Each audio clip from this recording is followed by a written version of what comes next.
আসসালামু আলাইকুম। একটা খবর, দেশে ফিরেই ভোটার হবেন তারেক রহমান। খবরটা ভালো, ইতিবাচক, যে তিনি বিদেশে বসে ভোটার না হয়ে দেশে ফিরে ভোটার হবেন। কিন্তু তার চেয়ে গুরুত্বপূর্ণ হচ্ছে যে সময় যত যাচ্ছে ততই কিন্তু বিএনপির জন্য চ্যালেঞ্জ বাড়ছে এবং সেই চ্যালেঞ্জটা কিন্তু তারেক রহমানকেই মোকাবেলা করতে হবে।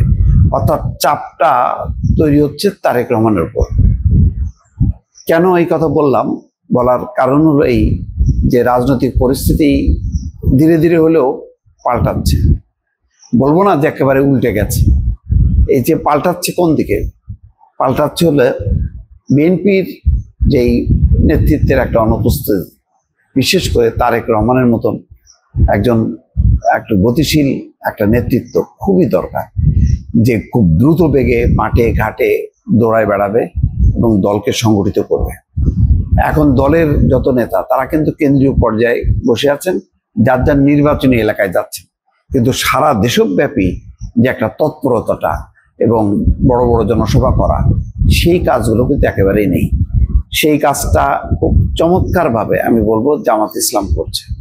জামাত ইসলাম ওই জায়গাগুলো পূরণ করছে, বড় সমাবেশ করছে, ছোট সমাবেশ করছে, মাঝারি সমাবেশ করছে। এমন কোনো দিন নেই জামাত ইসলাম সবার সমাবেশ করছে না। তার মানে জনসংযোগ তৎপরতাটা বাড়াচ্ছে, মানুষের মধ্যে একটা ধারণা দেওয়ার চেষ্টা করছে যে আমরাই সৎ, আমাদেরকে ভোট দাও। আর বাকি যারা আছে অর্থাৎ বিএনপির দিকেই কিন্তু ইঙ্গিত করে যে মেসেজটা যাচ্ছে যে তারা দখলবাজ, চাঁদাবাজ, তাদের সাথে আওয়ামী লীগের কোনো পার্থক্য নেই। এবং এই কথাগুলো কিন্তু মানুষ এখন ফেলে দিচ্ছে না, মানুষ গ্রহণ করতে শুরু করছে।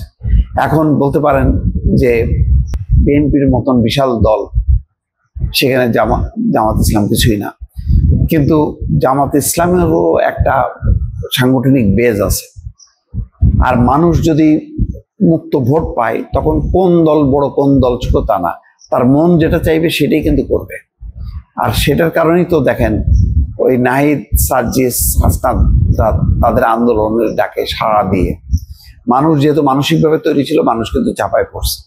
এখন মানুষ যদি মনে করে যে সত্যি বাংলাদেশে এখন দুর্নীতি, চাঁদাবাজ, মাস্তানি এগুলি মূল সমস্যা, তাহলে কিন্তু আস্তে করে তারা কিন্তু ঝুঁকবে জামাত ইসলামের দিকে। ফলে দিনকে দিন জামাতের পাল্লা কিন্তু ভারী হচ্ছে। সেখানে যত পাল্লা ভারী হবে তত চাপ পড়বে তারেক রহমানের উপর, কারণ মূল নেতা কিন্তু তিনি হচ্ছেন বিএনপির এখন মূল কাণ্ডারি। সুতরাং কত তাড়াতাড়ি তিনি দেশে এসে ভোটার হবেন এবং ভোটার শুধু হওয়া না, দলকে সংগঠিত করা, দলকে ঐক্যবদ্ধ করা, দলের ভিতরে যে অশান্তিগুলো আছে সেগুলো দূর করা, দলকে নানা রকম অপকর্মের হাত থেকে রক্ষা করা, এই কাজগুলো যদি দৃশ্যমান না হয় মানুষ কিন্তু ফেড আপ হয়ে যাবে। ফেড আপ হয়ে গেলে যাকে তাকে তারা বেছে নেবে। জামাত ইসলাম খারাপ দল আমি কখনোই বলবো না। জামাত ইসলামী যে দুর্নীতির বিরুদ্ধে যে বক্তব্য দিয়েছে তারা তাদের জনসভায়, মহাসমাবেশে, এটা অসাধারণ ছিল। এবং যে দৃঢ়তা দেখিয়েছে ডাক্তার শফিকুর রহমান, পড়ে গিয়েও তিনি বক্তব্য শেষ করে তারপরে তিনি বিদায় নিয়েছেন, এটা অনুকরণীয় একটা দৃষ্টান্ত। সুতরাং এখানে কিন্তু লড়াই হবে, ভালো লড়াই হবে। আমি খুবই কম্পিটিশনের একটা অবস্থা দেখতে পাচ্ছি। তো এই খবরে যেটা বলা হচ্ছে 2008 সালে তত্ত্বাবধায়ক সরকারের আমলে প্রথমবারের মতো ছবি সহ ভোটার তালিকা তৈরির কাজ শুরু হয়।